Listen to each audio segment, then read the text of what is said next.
오늘부터 저희가 이제 7장, 8장 말씀 끝내고 오늘 9장의 말씀, 9장부터 이제 11장은 크게 이방인과 유대인의 구원의 이 비밀이 이 안에 들어있는 것인데, 제가 오늘부터 이제 9장의 말씀 시작하도록 하겠습니다. 저희 또 로마서 전체의 구조를 함께 다시 한번 좀 살펴보는 시간을 가졌으면 좋을 것 같아요. 로마서는 크게 세 구조로 나눠져 있습니다. 그래서 앞부분 1장부터 8장까지가 교리가 되고요. 교리의 핵심의 내용은 우리 7장과 8장을 통해서 알 수 있는 것처럼 7장에 오호라 나는 공고한 사람이로다 하는, 우리 안에 하나님의 법을 아는데 하나님의 법을 순종할 능력이 있지 않는 것으로 인해서 고민하는, 갈등하는 그 고백이 7장에 나오고, 8장은 생명의 성령의 법으로 우리가 자유케 되는 그 참 성령의 열매를 맺는 그 비결이 무엇인가. 그래서 로마서 1장부터 8장까지가 교리 부분이에요. 교리 부분의 결론은 8장이에요. 그래서 로마서를 우리가 복음의 꽃, 바울 신학의 핵심이라고 하는데 8장의 말씀을 전달하고 싶어서 로마서를 기록했다고 그렇게 볼 수도 있어요. 그래서 저희가 1장부터 8장까지는 교리, 그리고 9장부터 11장은 유대인과 이방인의 구원의 관계성이에요. 순서가 있다는 얘기예요. 추수를 하는데 영적인 추수의 순서가 있었다. 바울이 로마서를 기록하면서 이 부분이 정리가 됐어요. 저희가 그래서 앞으로 몇 시간 동안 9장부터 11장을 다룰 거예요. 그리고 12장부터 우리가 마지막 장까지는 크게 이제 결론 부분이다 하는데, 이 결론은 적용, 어플리케이션이에요. 이 1장부터 11장까지의 내용을 알았으면, 그러므로 이 내용을 깨달았으면 어떻게 살아야 될 것인가, 또 거룩한 산제물로 사는 것이, 산제사로 드려지는 것이 무엇인가, 또 성결의 삶이 무엇인가 하는 것, 그것이 12장부터 마지막까지의 내용이에요. 자, 저희가 이렇게 로마서가 크게 세 구조로 되어 있어요. 저희가 이 부분을 이제 정리해 잠깐 리뷰하는 시간을 갖도록 하겠습니다. 1장부터 8장까지 교리라고 했는데, 바울이 지금 로마서를 기록하다가 3차 선교여행을 마치고 고린도에서 주후 57년, AD 57년이라고 그랬죠. 바울이 예수님을 만난 것이 35년이라고 했을 때 한 22년의 시간이 흘렀어요. 그러면서 그 가운데서 이제 구원론, 은혜로 말미암아 믿음으로 구원을 받는다 하는 바울을 통해서 우리에게 전달하는 가장 핵심적인 구원론이죠. 예수 그리스도를 은혜로 인해서 믿음으로 구원을 받는 것. 그래서 사실은 우리 1517년에 종교개혁이 일어나면서 우리 칼빈이, 존 칼빈이 이 가장 기독교 교리의 핵심, 우리 개신교 교리의 핵심 되는 파이브 솔라라고 얘기를 하죠. 오직 성경으로, 오직 예수, 오직 은혜, 오직 믿음, 오직 하나님의 영광. 그래서 솔라 스크립투라, 솔로스 크리스토스, 솔라 그라티아, 솔라 피데, 솔리데오 글로리아에서 이걸 정리를 했어요. 그런데 이게 칼빈이 정리를 한 것이 아니라 사실 이 기본 내용이 로마서에 들어가 있죠. 바울이 로마서를 기록할 때 이 기본 내용이 이 안에 성령의 깨닫게 주심으로 말미암아 이 내용을 정리해서 로마서에 집어넣었어요. 그 로마서 안에 구원론, 어떻게 구원을 받는 것인가? 은혜로, 그 다음에 예수 그리스도로, 믿음으로. 그것의 배경이 성경의 약속이죠. 하나님의 말씀에 약속이 있어서 그래요. 그리고 이 모든 것은 하나님의 영광으로 해서 우리가 피조물들에게 하나님의 구원의 이런 계획들을, 은혜를 베풀어 주셨다는 기본 핵심 내용이 이미 로마서에 다 들어가 있죠. 그리고 그 구원론의 또 핵심은 우리 크리스톨로지라는 기독론, 예수님이 누구신가 하는 거예요. 이 내용이 저희가 1장부터 8장의 핵심 내용이고, 또 저희가 보니까 하나님께서 하나님의 백성들을 예정적으로 선택하셨다 하는 걸 알게 되죠. 미리 택하신 자들을, 창세전에 정하신 자들을 때가 돼서 불러주시고 의롭게 해주시고 영화롭게 해주신다 해서 하나님의 백성은 하나님의 주권 가운데 예정적인 것이 성경 전체에 흘러가는 주제라는 것을 알게 돼요. 자, 이 내용이 1장부터 8장까지의 내용이에요. 그리고 9장부터 11장 저희가 이제 공부할 건데, 복음을 전하는데 유대인들이 받아들이질 않는 거예요. 그것 때문에 바울이 고민하고 기도하고 이 문제를 해결받은 것이 로마서를 기록하면서 이 부분이 정리가 됐어요. 그러니까 이 말씀이, 하나님의 말씀을 제가 사실은 한 번에 다 깨달아 알면 좋겠는데, 주님께서 은혜를 열어주시는데 시간이 필요해요. 어떤 사람은 조금 더 빠르게 깨닫는, 은혜가 좀 빠르게 임하는 사람이 있어요. 아무리 빨라도 한 번에 다 깨달아지지 않죠. 제가 성서적으로 볼 때 가장 위대한, 만약에 신약의 내용을 봤을 때 가장 위대한 신학자다 하면 사도 바울이에요. 그러면 저희가 잘 알고 있는 것처럼 신약에 특별히 복음서 말고 서신서를 통해서 저희 기독교의 신학을 정리를 해주신 분이 사도 바울이에요. 근데 사도 바울도 시간이 필요한 거죠. 구약 학자였지만, 바리새인이었고 구약의 학자였지만 성령의 감동으로 이걸 깨닫는데 시간이 필요했어요. 시간만 필요한 것이 아니라 경험도 필요했어요. 또 그때마다 끊임없이 이 고민과 갈등 속에서 이런 성령의 사람이지만 주님 앞에 간구할 때 주님께서 성령을 통해서 인사이트를 주셔서 그 부분을 깨닫는 그 은혜를 하나씩 열어주셨죠. 자, 그래서 9장부터 11장은 구원에게 쉬운 얘기로요. 구원의 순서가 있었다는 거예요. 저희가 영적인 추수를 얘기하면 추수하는 순서가 있다는 거예요. 그래서 지금도 마찬가지예요. 하나님의 창세전부터 계획하신 이 추수의 순서대로 진행이 되고 있어요. 그래서 그런 의미에서 저희가 선교지를 관찰을 하는 것을 보면 복음의 큰 흐름이 얼로 흘러간다는 걸 저희가 볼 수 있어요. 자, 그리고 12장부터 16장 마지막 세 번째 단락은 적용 부분이라고 그랬죠. 이 교리 부분, 핵심적인 구원론, 기도론, 예정론을 깨닫고 하나님의 구원의 신비를 깨달았으면 어떻게 살아야 되나 하는 것. 실질적으로 거룩한 산제사로 드려라 하는데 그것이 어떤 삶인가? 그렇게 이제 정리를 해서 끝을 내요. 호세아, 이제 로마서에도 인용을 했지만 호세아 4장 6절에 보면 하나님의 백성이 지식이 없음으로 망하는도다라고 되어 있어요. 하나님의 백성이 어떤 지식이 없어서 망한다고요? 하나님을 아는 지식이. 그러니까 저희가 영적인 좀 분별력인데, 저희가 영적으로 부흥이 있고 이 회복이 있고 할 때는 하나님의 말씀이 왕성해요. 항상 하나님의 말이 왕성해요. 반대로 교회에서 하나님의 백성들이 하나님의 말씀을 게으르게 이제 그다음에 관심 없이 무관심하게 취급하기 시작할 때, 그때는 영적인 핍박과 환난과 도전이 시작되죠. 그래서 망하는 세상 사람들이 보면 세상에 돈이 없어서, 권력이 없어서, 뭐 파워가 없어서, 뭐 세상적인 경험, 지식이 없어서 망한다고 생각하는데, 하나님의 나라와 하나님의 백성은 어디에 연결되어 있다고요? 하나님을 아는 지식이에요. 왜요? 이 땅의 주인, 이 땅을 움직이시는 원리가 무엇인가?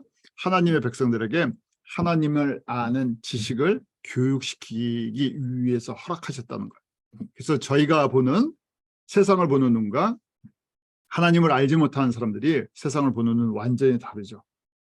저희는 여기서 우리에게 주어진 시간 동안 하나님을 아는 그 교육 현장이라는 것을 잊지 마시기 바랍니다. 로마서가 바로 그렇게 저희들에게 그걸 총정리해주는 가장 기본적인 텍스트북과 같아요. 하나님의 자녀들, 저희가 예정적으로 이제 그동안 1장부터 8장의 내용 정리해 드리는 거예요. 오늘 다시 한번 정리하시는 시간 가지시기 바라요. 1장부터 8장까지 보니까 하나님의 자녀들이 예정되어 있는데 하나님의 자녀들이 크게 세 부류로 나눠진다는 거예요. 첫 번째 믿음의 성도, 두 번째 믿음의 성도, 세 번째 믿음의 성도예요. 첫 번째 믿음의 성도들이 대다수예요. 60에서 70%인데 교회 역사를 보아도 그렇고 구약과 구약은 신약에 대한 예표니까 구약 성도들도 그렇고 신약 성도들도 그래요. 무슨 얘기냐면 예수님은 아는데 영적인 감각이 없어요. 영적인 감각이 없다는 얘기는 지금 무슨 얘기입니까? 영적인 지식, 하나님에 대한 말씀의 지식이 없어요. 하나님에 대한 말씀의 지식이 없으니까 삶의 기준은 전부 세상적인 기준이에요. 우리가 대표적으로 출애굽했을 때 광야에서 이스라엘 사람들이 일을 결정할 때마다 항상 뭘 따라갑니까?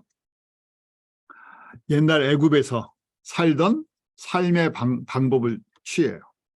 그런데 그게 출애굽한 광야의 성도들만 그런 것이 아니라 하나님의 백성들이 전체가 다 그렇다는 거예요. 그러니까 영적인 감각이 없어요. 말씀을 배운다는 것 자체가 은혜예요. 사실은 교회에서 말씀을 많이 가르쳐 드리려고 하는데 말씀 프로그램 많이 해드리면 교인들이 늘어나는 게 아니라 교인들이 줄지어 적당히 해드려야 되는데 조금 제자 훈련이라고 해서 강도를 좀 심하게 하면 교인들이 견디지를 못합니다. 왜냐하면 60에서 70% 분들은 그렇게 심한 걸 원하지 않으세요. 제가 뭐 대학교 때 제자 훈련 한다고 저희 2단계 뭐 해서 2년 동안 제자 훈련하는 게 굉장히 강한 줄 알았어요. 그것도 유급을 몇 번을 했는데요. 2년 내에 끝내는 게 쉽지가 않았어요. 그런데 지나고 보니까 진짜 기초 성경 공부인데 제가 그걸 또 배워갖고 중고등부 교사하면서 이걸 학생들한테 제자 훈련 2년 프로그램을 심어주고 싶어갖고 했는데 뭐 제 영향력으로는 되지는 않죠. 그래서 조금 해봤던 경험이 있는데 일반 교회에서는 사실은 저희가 지금 하는 이 로마서를 지금 1년째 하고 있는데 로마서를 1년을 한다 그러면 제가 이렇게 박수를 쳐드리잖아요. 박수를 쳐드리고 원하시는 게 있으면 제가 다 해드리겠습니다. 왜냐하면 정말 이렇게 그 말씀에 대한 이렇게까지 대부분이 하죠. 일반 그 말씀을 이렇게까지 배워야 됩니까? 하는데 왜냐면 영적인 배고픔 자체를 그렇게 크게 느끼지 못하시죠. 그래서 대부분의 성도들이 그러세요. 교회가 그렇게 돼 있기 때문에 구조적으로 이 정도의 내용들을 다 나눠드릴 수가 없죠. 자, 그런 분들이 60에서 70%입니다. 두 번째 성도는 열심은 있어요. 열심은 있는데 성결에 성령의 열매를 맺는다는 것에 그림이 흐리하세요. 그래서 내가 열심히 하는 이유는 내가 예수님을 열심히 섬기면, 열심히 믿으면, 열심히 참여하면 이 땅에서 예수님께서 책임져 주신다. 이 땅에 복을 주신다. 나에게 건강의 복도, 우리 자녀들도, 사업도 주님께서 책임져 주신다는 눈에 보이는, 사실은 저희도 다 그 과정을 겪잖아요. 그게 은혜 받는 대표적인 통로들인데, 그러다 보니까 오호라 하는 거를 조금 하시긴 하시는데 내 안에 옛 성품, 쓴뿌리의 영향력 이런 것들을 제거하고 성령의 사람이 돼야 된다는 이 도전에 약하세요. 그냥 본성대로 하시죠. 본성대로. 열심히 있는데 본성대로 하세요. 그런 분들이 20에서 30%세요. 자, 그 다음에 저희가 오호라에서 이제 그 다음 단계가 바로 생명의 성령의 법안에서 성령의 9가지 열매를 맺는 거룩한 성결의 삶을 사모하는 인격의 변화가 생기는, 성령 안에서 새로운 인격의 변화, 쓴뿌리의 문제가 내 안에 이 쓴뿌리의 문제가 얼마나 심각하다는 걸 깨닫고 그것을 두고 예수님 앞에서 애통하는 팔복의 그 삶을 추구하는 사람들이 생기기 시작하죠. 이것이 로마서 8장의 사람들이에요. 또 히브리서 11장이라고 표현되어 있죠. 히브리서 11장에 이 땅이 아니라 내가 상을 받는데 이 땅에서 받는 것도 좋지만 어디서 받기를 더 원하는 거예요. 새 하늘과 새 땅, 새 예루살렘, 우리 저 세상에서 받기를 더 사모해요. 이 땅에서 좀 못 받은 거 있으면 어느 쪽으로 다 옮겨달라고요. 저쪽에서. 그렇잖아요. 저희가 믿음의 사람들을 관찰을 해보니까 이 땅에서 못 받는 분도 많으세요. 이 땅에서 못 받는 분들은 복리로 해서 저희가 다 쌓여서 복리죠. 복리로 해서 100배, 60배, 30배로 받으실 거예요. 그런 믿음을 갖고 있는 거예요. 그래서 내가 이 땅에서 그런 것이 없어도 예수님 때문에 고난이 있어도 끝까지 십자가의 길을 걸어가는 사람들. 그래서 로마서 8장이 그런 그 내용이라고 했었죠. 8장을 기록한 이유예요. 다 사실은 서신서도 그렇고 바울의 서신서니까요. 바울의 서신서의 대표적인 게 로마서죠. 그러니까 로마서 교리 중에서 하고 싶은 성령님을 통해서 하고 싶은 메시지가 바로 8장의 사람이 되라는 얘기예요. 8장의 사람이 무엇입니까? 하나님의 영광에 참여하는 복 있는 사람이 되기로 하는 거예요. 근데 바울도 나도 이것 때문에 고난을 받고 있다. 로마에 있는 성도들 중에서 예수님 때문에 고난을 받고 있는 사람들한테 격려해 주는 거예요. 너희가 이게 결코 이 믿음의 길이, 이 은혜의 길이 얼마나 큰 축복의 길인 줄 아냐. 진짜 복 있는 길이다. 영광 받으려면 고난도 있다 하는 거였죠. 근데 이것을 내가 하는 것이 아니라 누가 도와주신다고요? 성령님이 도와주신다는 거예요. 어떤 사람이요? 로마서 8장의 사람들. 성령님께 맡긴 사람들. 내가 살아가는 것이 아니라 내 인격, 내 삶, 나의 모든 주권을 내가 쥐고 있다가 성령님께 맡긴 사람들. 주권을 성령님께 내어드린 분들. 그 사람들의 인격의 변화도 있고 예수님을 닮아가면서 하나님의 영광을 나타내는데 이걸 누가 도와주시냐면 로마서 8장 26절 성령이 우리 연약함을 도와주신다. 로마서 7장에 머물러 있으면 도와주실 수가 없어요. 도와주고 싶은데 뭐가 많아서요. 우리 7장은 뭡니까? 우리 안에 우리 혼의 구조 안에 쓴뿌리가 너무 많다는 얘기예요. 그냥 쉬운 얘기로요. 내 욕심이 너무 많아요. 내가 다 움직이려고 하니까 성령님이 움직이실 수가 없다는 거죠. 그래서 8장의 사람이 되려는 거예요. 8장의 사람이 되면 성령님이 쓴뿌리의 문제든 모든 문제에 대해서 인격의 변화, 성화의 문제에 대해서 성령님이 그걸 친히 간구하시고 도와주신다는 거예요. 그래서 이런 사람들을 미리 아신 자다. 예수님의 형상을 닮게 하시려고 미리 예정하신 사람들이다. 하나님의 기업과 하나님의 영광을 나눠주시려고 예정하신 사람들이다. 하고 계속 도전을 줬던 거죠. 이 내용의 또 다른 각도가 우리가 계시록이에요.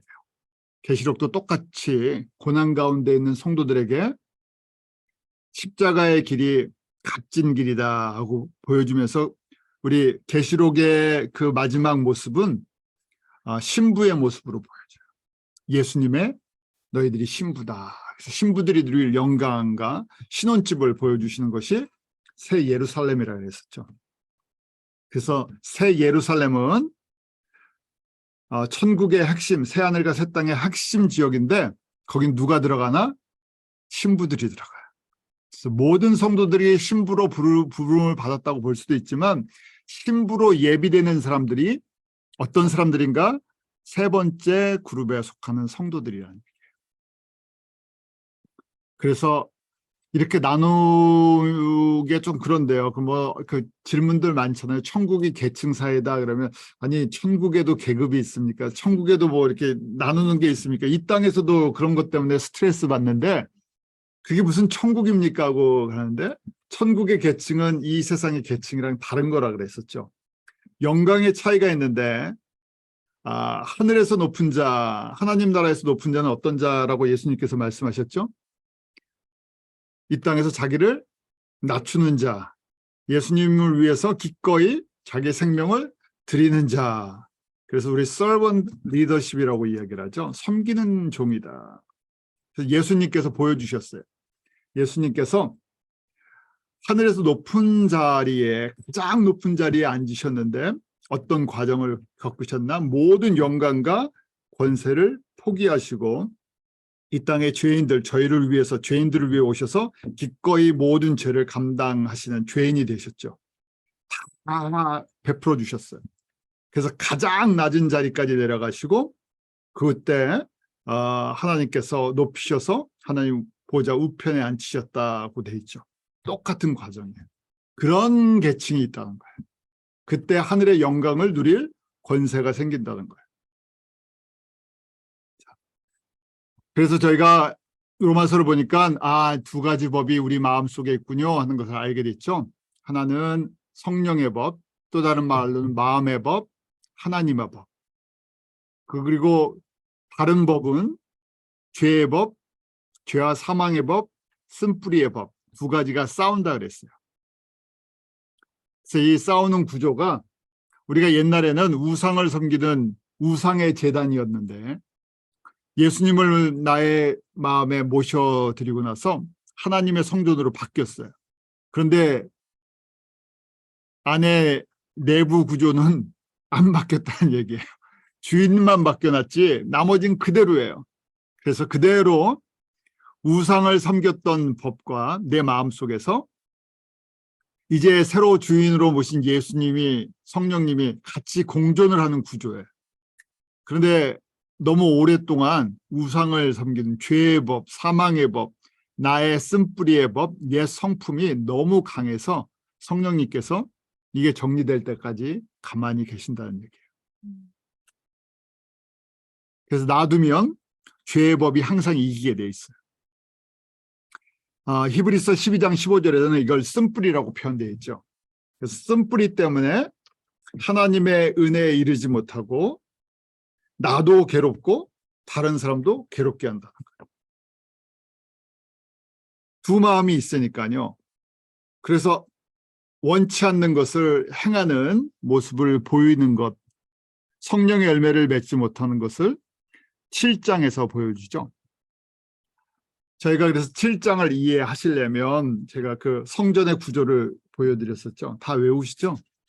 제가 시험 본다 그랬었는데 항상 시험 본다 그랬었는데 다 외우실 것 같아갖고 자, 저희가 성막을 그리세요. 성막 다 그리시죠. 머릿속에 그리세요. 성막의 문이 동쪽에 있습니다. 성막의 동문을 들어오면 저희가 예수님께서 양의 문이 되시기 때문에 그 문이 예수님이에요. 그래서 문을 들어오면 일단 구원받은 거죠. 예수 그리스도의 피로 구원받고 들어왔어요. 하나님의 백성이 됐어요. 그럼 들어오면 아우터 코트라고 얘기하는 바깥 뜰이에요. 바깥 뜰에 번제단이 있고 물두멍이 있어요. 자, 거기서 저희가 이제 하나님 앞에 예배도 드리고 좀 성결하는 훈련도 조금 해요. 그 다음에 이제 성소가 있죠. 이제 진짜 성소가 있어요. 휘장을 들어서 성소에 들어오면 그 안에 떡상이 있죠. 떡상이 있고 한쪽에 또 뭐가 있습니까? 촛대가 있어요. 자, 그러니까 성소에 들어가서 하는 행동은 저희가 보면 떡을 먹어야 돼요. 생명의 떡을 먹어야 돼요. 바깥엔 떡은 없어요. 그래서 떡을 먹고 거기에 그 성령의 그 기름 때문에 빛이 계속 그 안에 밝혀지죠. 그래서 떡과 성령의 기름 부으심, 하나님의 말씀과 성령의 기름 부으심이 거기서 이제 공급이 돼요. 그 다음에 이제 들어가는 데가 이제 휘장을 지나서 우리가 아는 것처럼 지성소로 들어가요. 지성소는 하나님의 보좌를 우리에게 상징적으로 보여주는 하나님의 임재가 있는 곳이에요. 제가 그래서 지난주에 그런 말씀드렸죠. 예배를 저희가 선택해서 드릴 수 있다면 어디 가서 드리고 싶으세요? 다 지성소에 들어가고 싶으시죠? 성경 공부할 때는 맨 뒤쪽에 저 얘기입니다. 맨 뒤쪽에 앉고 싶은데 자, 예배는 예수님 바로 앞에서, 예수님 보좌 바로 앞에서 들어가서 드려야 되잖아요. 그래서 저희가 지금 공부를 하는 것도 지성소에 들어가서 찬양하고 기도하고 예배 드리고 싶어요. 지성소에서 섬기고 싶어요. 자, 그래서 지성소에서 섬기는 사람, 구약으로 봤을 때는 누가 지성소에서 들어가서 섬겼죠? 대제사장만 들어갔어요. 근데 예수님께서 저희가 히브리서 10장의 말씀처럼 십자가에 죽으실 때 그 성소와 지성소를 연결하는 휘장이 위에서부터 아래로 찢어져서 누구든지 들어갈 수 있는 은혜의 문을 열어주셨어요. 그러니까 사용을 하라는 얘기예요. 그래서 저희가 담대히 들어가자 그러잖아요. 그러니까 저희가 들어가야 돼요. 들어가는 그 훈련을 저희가 이제 요 상태를 그대로 그 그림을 우리가 혼의 구조에다가 집어넣는 거예요. 우리 혼이 소울이라고 하는 우리 혼이 방이 지금 성소랑 똑같다는 거예요. 그래서 휘장을 힘이라고 생각하고 성소를 뜻이라고 마인드라고 생각하고 그 다음에 들어가서 다시 또 휘장이 있죠. 힘, 스트렝스가 있고 그 다음에 또 들어가면 지성소, 홀리 오브 홀리스를 우리 성품 또 목숨이라고 하는 이게 작은 소울이에요. 영어로 보면 작은 소울로 돼 있어요. 그 다음에 거기에 뭐가 있습니까? 보호자를 상징하는 언약궤가 있어요. 언약궤, 아크가 있고 언약궤 위에 속죄소가 있어요. 멀시 시트. 그 피를 갖다가 뿌리는 바로 그 멀시 시트가 저희가 보호자라고 보죠. 이 그룹 천사가 지키고 있으니까. 그래서 그 언약궤를 우리가 heart, 마음이라고 봐요. 그러면 사람의 영은 어디에 있나? 마음에 들어가 있어요. 그럼 하나님의 영이 어디 거하시나? 우리가 예수님을 영접할 때 성령님이 우리 안에 indwelling spirit, 성령님이 우리 안에 거하시잖아요. 성령님이 어디 거하시나? 사람의 영과 합쳐져서 마음 안에 언약궤에 거하신다는 거예요. 이제 그림이 그려지셔야 돼요. 안 그려지시면 여러분들이 찾아서 보세요. 그래서 제일 좋은 건 그려서 머릿속에 갖고 계셔야 돼요. 이 성소의 구조를 성소, 지성소 그 다음에 휘장이 두 개가 있죠. 들어가는 엔트런스 휘장 그 다음에 성소에서 지성소 들어가는 휘장. 그래서 우리가 휘장을 힘이라고 생각하고 성소를 뜻이라고 마인드라고 생각하고 지성소를 성품 작은 소리예요. 영어로 보면 또 목숨이라고 얘기하죠. 마가복음 12장 30절에 보면 마음을 다하고 목숨을 다하고 뜻을 다하고 힘을 다하여 주 너의 하나님을 사랑하라. 나의 전 인격을 다해서 하나님을 사랑한다는 얘기죠. 자, 그래서 우리의 이제 마음이라고 얘기할 때 우리 그 헬라어로 카디아죠. 카디올로지라고 이제 심장과 얘기하듯이 하트인데 이걸 갖다가 성경의 속사람이다 아니면 요한복음 7장 38절에 보면 배라고 표현되어 있어요. 배. innermost being인데 가장 깊은 곳 또 뭐 중심 하나님은 사람의 중심을 보신다 그랬어요. 왜냐면 하트에 뭐가 들어있냐는 거예요. 하트의 주인이 누구냐는 거예요. 하트에 우리 그 사형리 여러분들 이렇게 하시고 할 때 의자 그려져 있죠. 하트에 의자가 있는데 그게 이제 속죄소라고 생각하세요. 언약궤. 거기에 누가 앉아 있냐는 거예요. 그래서 그게 진짜 주인이에요.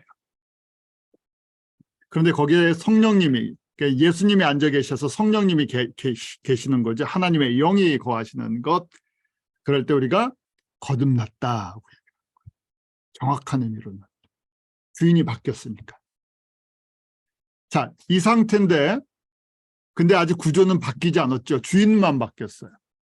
혼도 그대로 있다는 얘기. 마음도 주인은 바뀌었는데 그 안에 우리의 영이 예수님을 영접함으로 말미암아 성령님이 거하셔서 의자에 주인이 앉아 있는데 우리 그 사형리 그림에 막 복잡하게 그려져 있죠.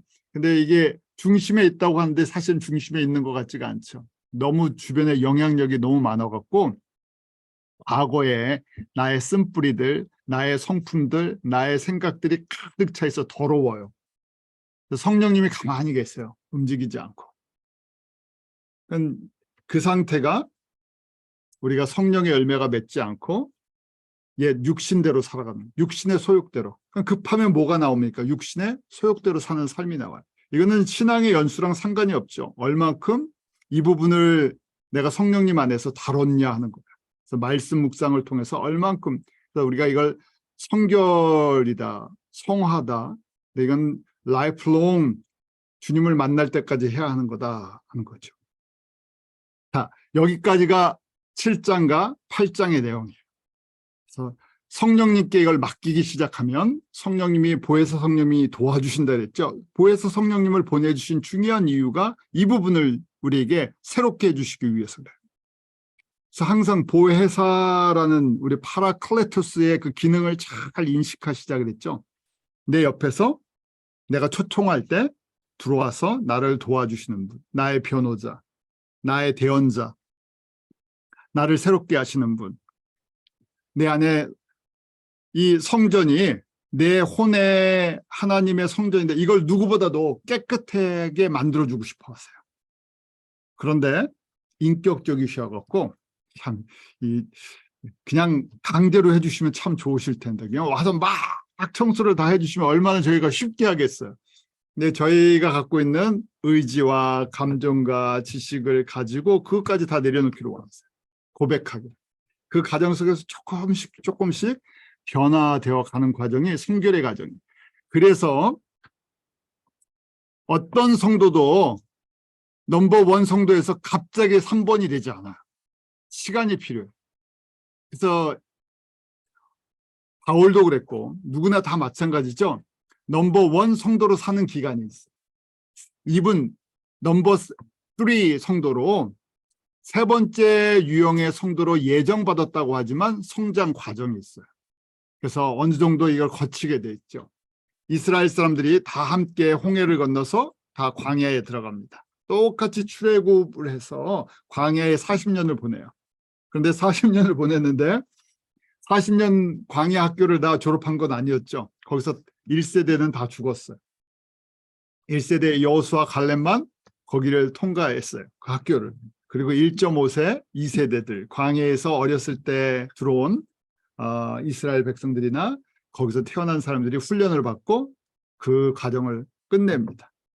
그래서 저희가 모른다는 얘기예요. 1번 사람이 언제 2번이 될지, 2번 사람이 언제 3번이 될지. 안 넘어올 수도 있어요. 1번에 그대로 계실 수도 있고 2번에 그대로 계실 수도 있어요. 그런데 그중에 소수는 3번으로 넘어가요. 그래서 저희가 외모로 사람을 취하지 말라는 것이 지금은 1번처럼 보여요. 또 지금은 2번처럼 보여요. 근데 모른다는 얘기예요.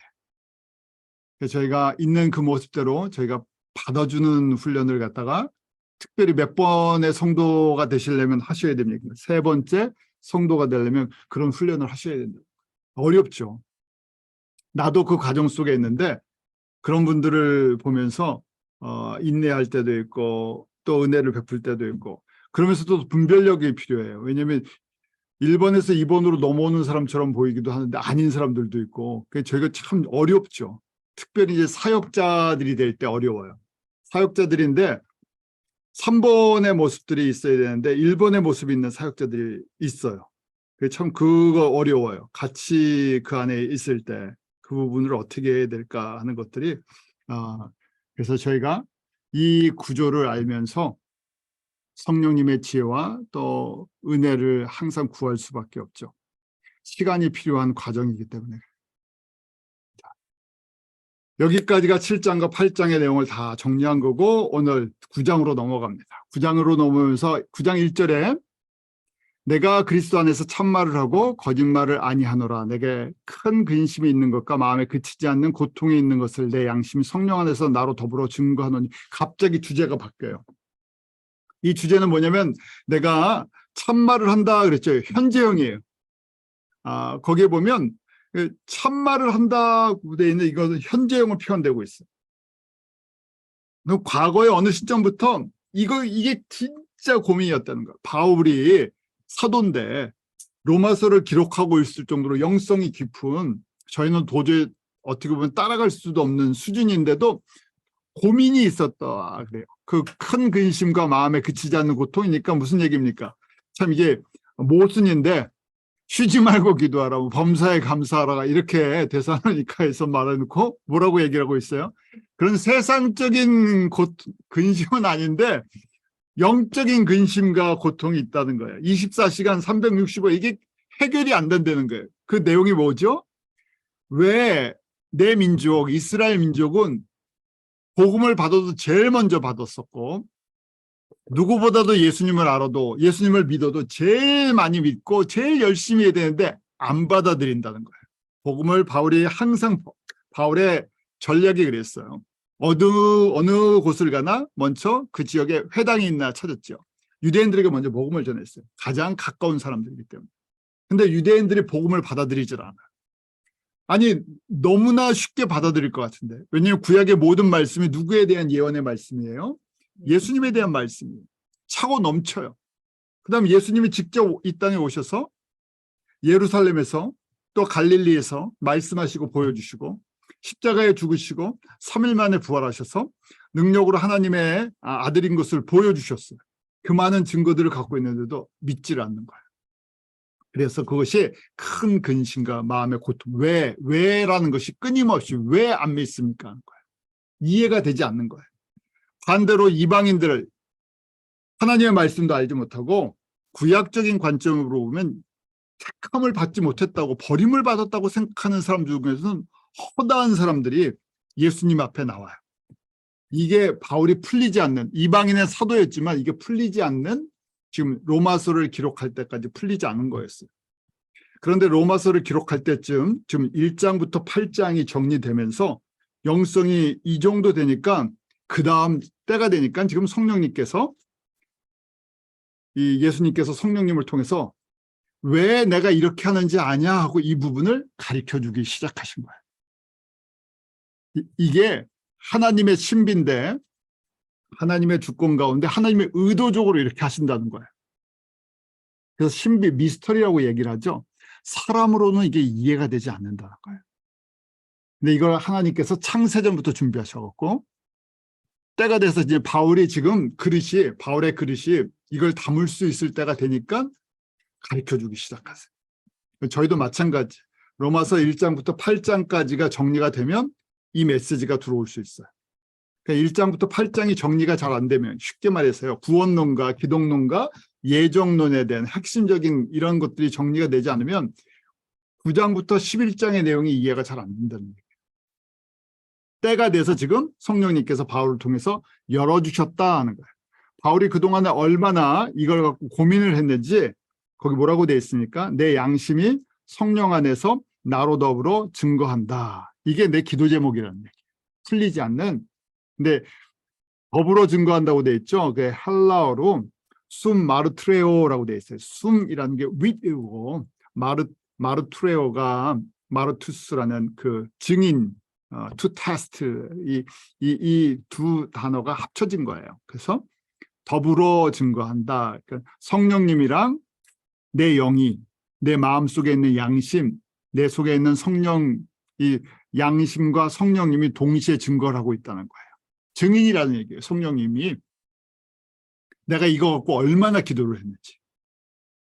22년 동안 했겠죠. 예수님을 다메섹에서 만나고 그때부터 복음을 전했으니까 유대인들에게 먼저, 내 형제들에게, 내 민족에게. 근데 이게 이상하게 열매를 못 맺는 거예요.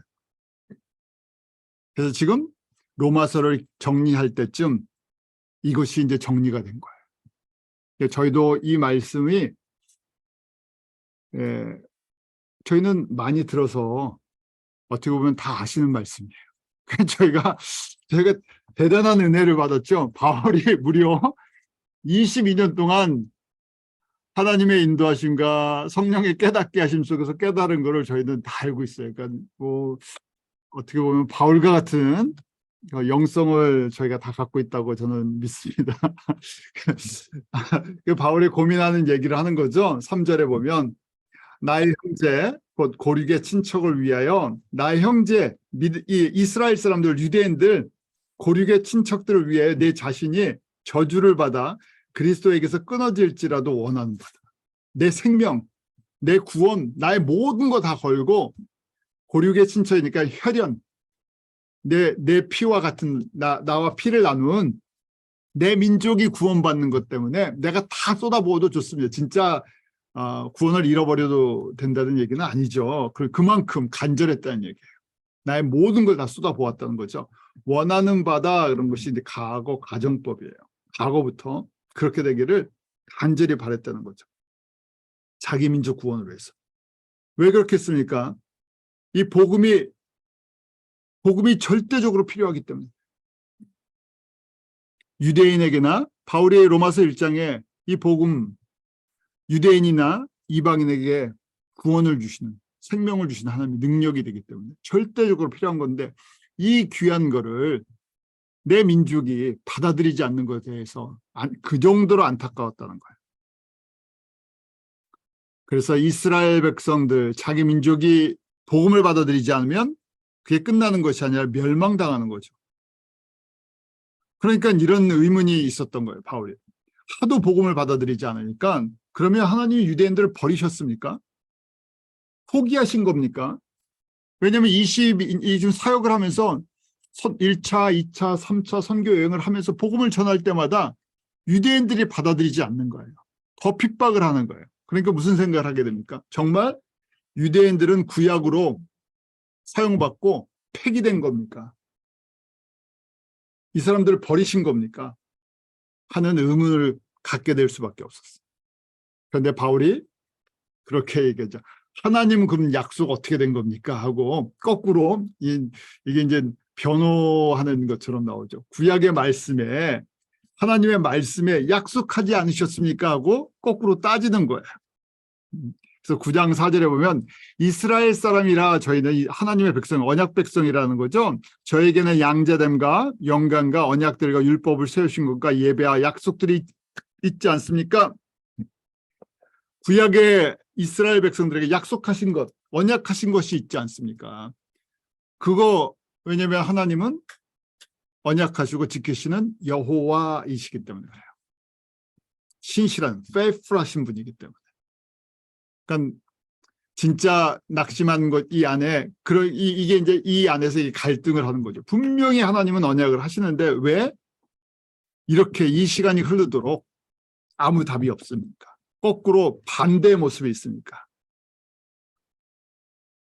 근데 바울이 지금 로마서를 정리하면서 답을 얻었어요. 성령님께서 답을 얻어서 사실은 9장, 10장, 11장에 답은 11장 1절에 나와 있어요. 11장 1절에 언약하셨는데 어떻게 되신 것입니까? 네, 답을 주신 거예요. 이걸 정리할 때. 그래서 11장 1절 그러므로 내가 말하노니 하나님이 자기 백성을 버리셨느냐? 언약을 폐기하셨느냐? 그럴 수 없다. 나도 이스라엘 사람이고 아브라함의 씨고 베냐민 지파라. 그럴 수 없다. 구돼 있죠. By no means. 절대 그럴 수 없다는 거예요. 그럼 왜 이렇게 된 겁니까? 하는 거를 9장, 10장, 11장에 정리를 해나가는 거예요. 왜 이렇게 모이는 겁니까? 답을 다 알고 계시죠? 그래서 여러분들이 9장, 10장, 11장을 읽으셔서 내 말로 정리해서 설명을 하실 수 있으면 바로 저희가 이제 각자 생각이 믿음이 정리가 되시고 또 누가 혹시 물어봐도 대답을 하실 수도 있고 또 우리가 비전이 그러면 클리어해져요. 주님께서 어떻게 일하시는구나. 지금 이 시간에 뭘 하기를 원하시는구나 하는 게 분명해져요. 시간 하나님의 때와 하나님이 행하시는 일이 무엇인지를 이 9장, 10장, 11장에서 알 수 있어요. 그래서 바울이 깨달은 게 뭔가 이 안에서 삼위 하나님의 최대 관심사는 하나님의 창조 목적으로 이루어 나가 창조 목적이 있으시다는 거예요. 창조 목적 무슨 얘기죠? 하나님의 백성들에게 창조주가 누구신지를 교육시켜주고 창조주에게 모든 것을 다해서 자원함으로 영광을 돌려드리는 거예요. 그걸 이루기 위해서 이 땅에 7,000년의 역사를 허락하셨어요. 그리고 예수님을 보내주셔서 하나님의 사랑이 하나님을 떠나고 어떻게 하나님의 백성들이 회복이 되고 하나님의 나라가 회복되는 걸 이 땅에서 경험시켜 주셨어요. 그래서 저희가 하나님은 피조물들, 하나님의 백성들이 생명을 얻고 창조주에게 온전히 영광 돌리는 이 과정을 훈련시키기를 원하셨다는 거예요. 그래서 이 모든 것이 창세전부터 예비되어 있었다. 그래서 바울이 로마서 16장 25절 26절에 이렇게 정리해 주죠. 나의 복음과 예수 그리스도를 전파함은 영세전부터라고 되어 있죠. 이것이 창세전부터 감추었다는 거예요. 아무도 이걸 밝혀내지 못했어요. 그래서 mystery hidden for long age past라고 되어 있잖아요. 이게 그냥 시큐레이션의 미스터리라고 했죠. 사람이 풀어낼 수가 없다는 얘기예요. 사람들을 이해할 수가 없다는 거예요.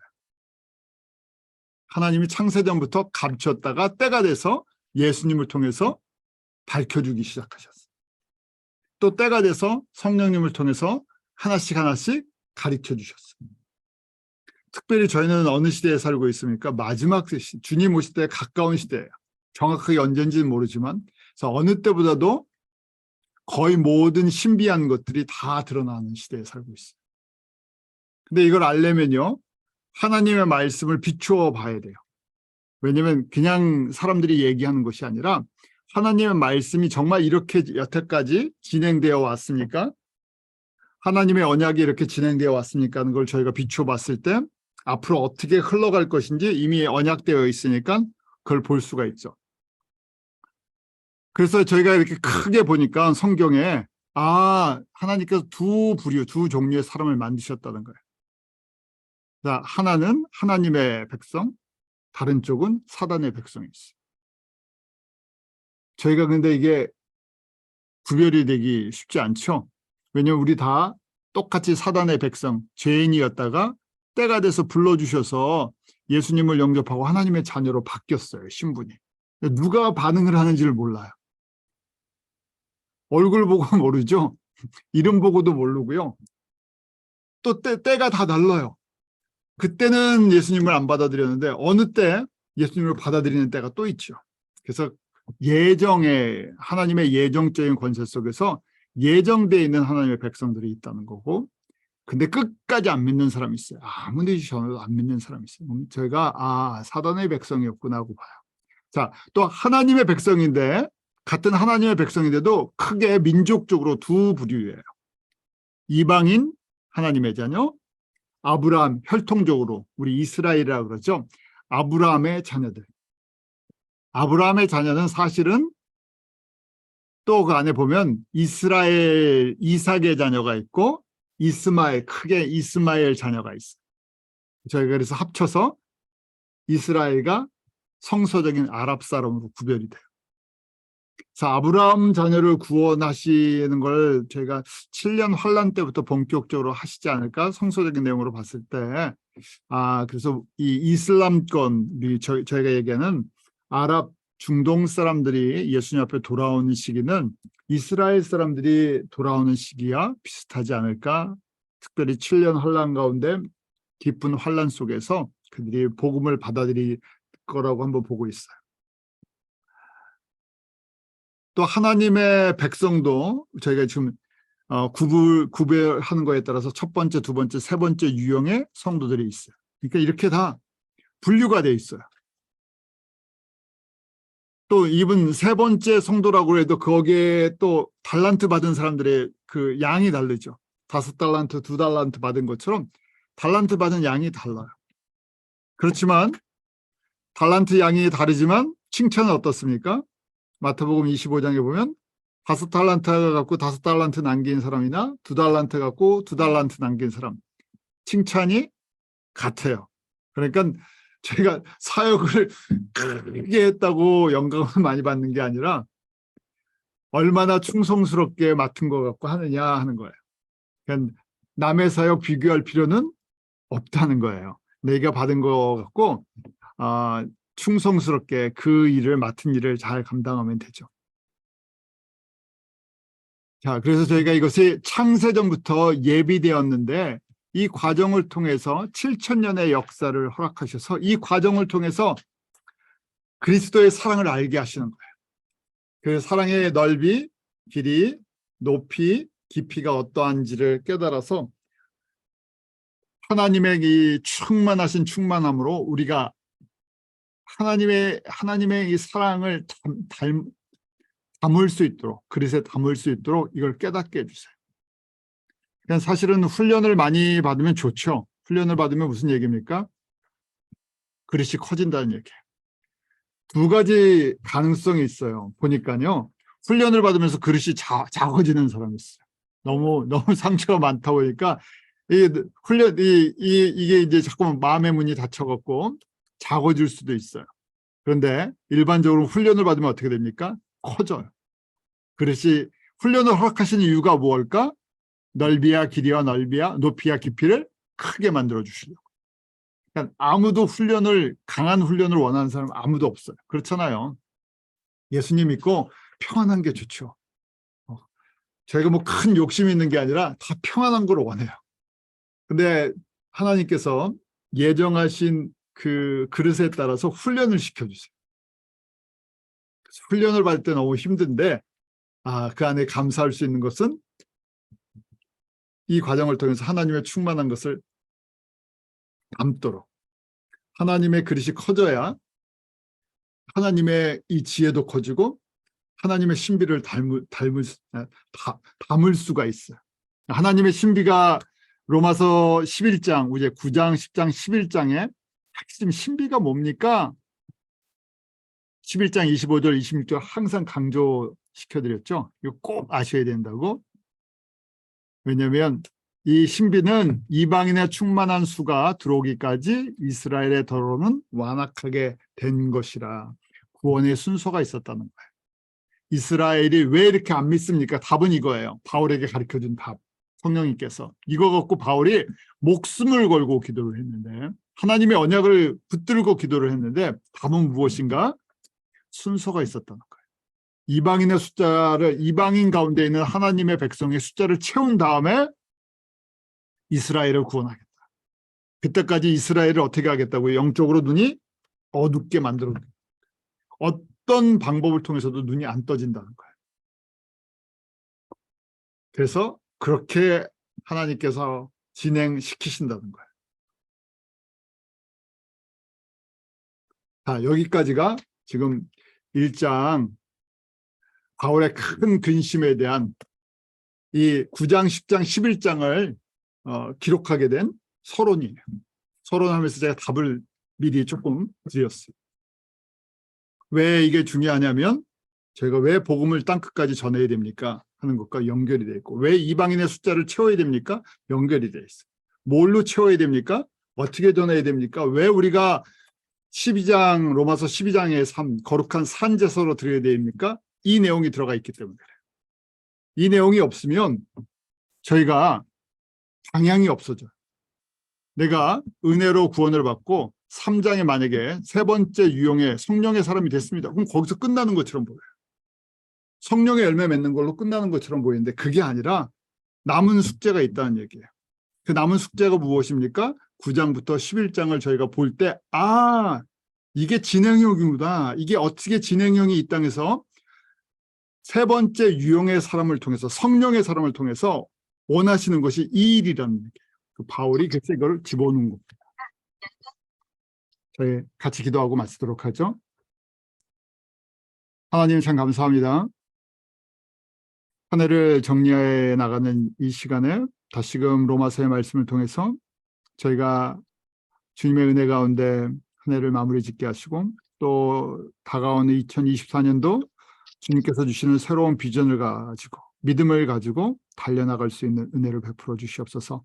강건함을 허락하여 주시옵소서. 우리의 육과 혼과 영이 주님 안에서 날마다 강건함을 누리며 우리에게 맡겨주신 이 귀한 사명을 충성스럽게 감당하는 그런 아름다운 믿음의 순종이 있게 하시고 우리가 예수 그리스도를 알고 예수 그리스도를 닮아가는데 머뭇거리지 않게 하시고 열심히 주님을 알고 열심히 주님을 닮아가는 그런 아름다운 믿음의 결단과 고백들이 저희들의 삶 속에서 열매로 맺히게 하여 주시옵소서. 감사하며 예수의 이름으로 기도합나이다. 아멘.